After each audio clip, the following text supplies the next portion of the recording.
Hello, in today's video, I'm going to tell you how to fix Minecraft realms not loading Bedrock. If you're experiencing issues with Minecraft realms not loading on Bedrock Edition, here are some steps to help you resolve the problem.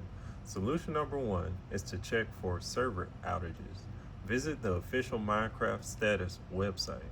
Check for any reported server outages or maintenance. If there is an outage, wait for the server to be restored. Solution number two is to update Minecraft version. Open the Play Store or App Store on your device. Search Minecraft in the search bar.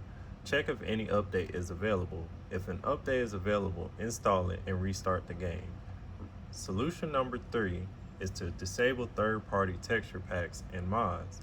Go to the settings menu in Minecraft, navigate to storage and then to resource packs. Disable any third-party texture packs and mods. Restart the game to see if the issue is resolved. The final solution is to restart the game. On your device, close Minecraft completely. Next, restart your device, then relaunch Minecraft and try loading the realm again.